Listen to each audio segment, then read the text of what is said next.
오늘의 남자 주인공은 30이 넘은 노총각. 동년배 남자들은 지금 아들이 결혼할 나이가 됐는데 그는 아직까지 결혼할 엄두도 못 내고 있습니다. 하긴 부쳐먹을 땅이라고는 산속에 있는 척박한 밭이 전부인 그에게 누가 자기 딸을 시집 보내려 하겠어요. 그래도 이 총각 성실함 하나만큼은 대단합니다. 그래서 오늘도 홀로 거친 밭을 경작하고 있죠. 그래요. 먹여 살릴 사람도 없고 의지할 가족도 없는데 일이 즐거울 리가 없죠. 이 농사를 지어서 누구하고 먹나? 나랑 먹지? 에? 방금 총각의 혼잣말 다음에 웬 여자 목소리가 들리지 않았나요? 하지만 총각의 주변에는 아무도 없었습니다. 이상하다 생각하면서도 총각은 다시 괭이를 휘두르며 이 농사를 지어서 누구하고 먹나? 누구랑 먹긴 나랑 먹지.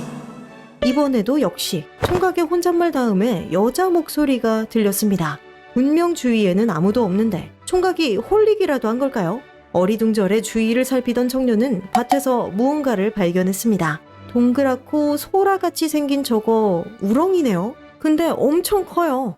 혹시 이 우렁이가 아까 그 목소리의 주인은 아닐까요? 에이, 설마요. 우렁이가 어떻게 말을 합니까? 그러면서도 총각은 우렁이를 들어 올렸습니다. 그리고 우렁이를 집에 데려와 물독에 담가두었죠. 그런데 그 후부터 집에 이상한 일이 생기기 시작합니다. 총각이 밭일을 끝내고 오면 집에 어김없이 놓여있는 따끈따끈한 밥상. 그것도 엄청난 진수성찬이네요. 우리 집에는 이런 음식은 없는데가 아니라 애초에 아무도 없는 집에서 어떻게 밥상이 차려지냐고요. 궁금해진 총각은 어느 날 아침 밭일을 가는 척 하다가 숨어서 집안을 살피기로 합니다. 하지만 아무도 없는 집안에서는 아무런 일도 일어나지 않았죠. 그렇게 얼마가 지났을까? 갑자기 물독에서 우렁이를 담가 두었던 그 물독에서 엄청나게 아름다운 여인이 나왔습니다. 익숙한 듯 물독을 나선 그 여인은 해를 한번 올려다보고 음식을 준비합니다. 밥도 짓고 국도 만들고 반찬까지 마련하며 열심히 식사 준비를 하던 여인. 완벽하게 밥상을 차린 후에야 다시 물독으로 들어가네요. 총각이 부엌으로 뛰쳐들어가 물독을 확인했지만 당연히 그 안에는 우렁이와 물 말고는 아무것도 없었습니다. 내일은 꼭 그 사람을 잡아서 물어봐야겠어. 그리고 다음날 총각은 일을 하러 가는 척 숨었다가 여인이 물독에서 나온 그 순간 그를 붙잡았습니다. 너무나도 아름답고 사랑스러운 여인. 갑작스러운 총각의 난입에 놀라긴 했지만 이내 침착하게 그를 달래기 시작합니다. 사실 우리는 함께 살 운명입니다. 하지만 아직은 그때가 안 되었어요. 조금만 더 기다리면 때가 오니 그때까지만 기다려주세요. 그렇지 않으면... 아니에요. 지금도 외로워 죽겠는데 뭘 더 기다립니까? 그거 잠깐 참는다고 뭐가 바뀌겠어요. 총각은 우렁각 씨의 말을 듣지 않고 바로 그와 결혼해 부부가 되었습니다. 뭐 무슨 일이 일어날 것처럼 말하더니 아무 일도 안 일어나는데요.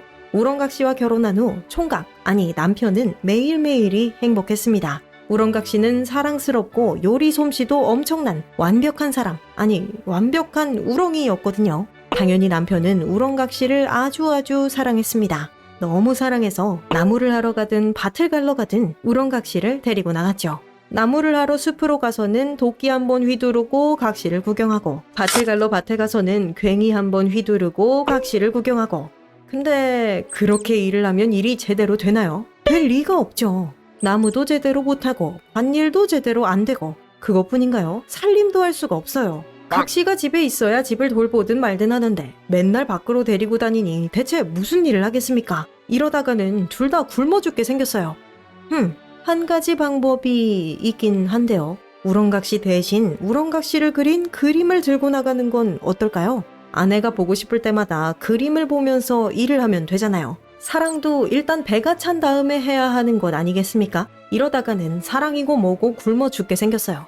남편은 이제 우렁각시 대신 우렁각시를 그린 그림을 들고 다니기로 했습니다. 각시가 보고 싶을 때마다 각시 그림을 보면 되죠. 조금 보고 싶긴 하지만 집에만 가면 만날 수 있으니까 괜찮아요. 오늘은 각시 대신 그림을 들고 가기로 한 첫째 날. 한 손에는 도끼를, 다른 한 손에는 우렁각시의 아름다운 얼굴이 그려진 종이를 든 채로 숲에 도착한 남편. 근처의 나무 한 그루에 우렁각시 그림을 걸어두고 나무를 하기 시작합니다. 남편은 열심히 일을 할 수 있게 되었고 우렁각시는 집에서 살림을 할 수 있게 되었으니 다행이네요. 이게 다 그림 덕분이에요. 하지만 이 그림은 이들에게 크나큰 재앙의 씨앗이 되었습니다. 남편이 열심히 나무를 하다 보니 그림은 온데간데 없이 사라져 있었습니다. 아까 불었던 회오리 바람 때문에 그림이 날아갔나 봐요. 그 그림은 바람에 날려 한참을 가다가 한나라의 임금 앞에 떨어지고 맙니다. 이리도 아름다운 여인이 이 세상에 존재하다니. 여봐라, 이 그림 속 여인을 찾아오도록 하여라. 온 나라를 다스리는 왕이 사람을 찾는 건 식은 죽을 먹는 것보다도 더 쉬운 일. 그로부터 얼마 지나지 않아 한 무리의 나졸들이 우렁각시와 남편이 사는 집을 둘러쌌습니다. 그리고 나졸들은 손쉽게 우렁각시를 찾아내 궁궐로 데려갔죠. 우렁각시를 본 임금은 바로 그를 왕비로 삼았습니다. 갑자기 남편과 헤어져 왕비가 된 우렁각시. 좋은 옷을 입고 좋은 음식을 먹고 좋은 이불을 덮고 잠을 잤지만 남편과 헤어진 슬픔 때문에 웃음이 나오지 않았습니다. 왕비가 하루, 이틀, 사흘이 지나도 웃지를 않으니 왕은 점점 답답해졌죠. 아니, 왕비가 되었는데 그대는 대체 뭐가 부족하여 웃지를 않는 것이오? 나라의 모든 거지들을 불러 모아 잔치를 벌이면 웃음이 나올 것도 같사옵니다. 통 웃지를 않던 왕비가 그런 말을 꺼내니 왕은 곧바로 청을 들어주었습니다. 그때부터 궁궐에서는 거지들을 위한 잔치가 벌어졌고요. 하루, 이틀, 사흘, 나흘. 어느덧 한 달이 지났지만 거지 잔치를 벌이면 웃을 것 같다고 했던 우렁각시는 전혀 웃지를 않았습니다. 그런데 저기 들어오는 저 거지 뭔가 눈에 띄는데요. 다 해진 옷에 새 털로 만든 듯한 번거지를 입은 저거 남편이잖아요. 반갑기도 하고 행색이 웃기기도 하고 무슨 일이 있어도 웃지 않았던 우렁각시는 비로소 큰 소리를 내며 웃었습니다. 우렁각시의 웃음을 처음 본 왕. 깜짝 놀라 우렁각시를 살피다가 그가 웬 거지 한 명을 보고 있다는 걸 알아차립니다. 왜 웃는 건지는 말을 안 해서 모르겠지만 아무래도 저 행색이 우스꽝스러워서 웃는 것 같단 말이죠. 그래서 왕은 황급히 거지에게 달려가 옷을 내놓으라 명합니다. 거지에게서 옷을 빼앗은 왕, 우스꽝스러운 춤을 추며 왕비를 웃기기 시작하는데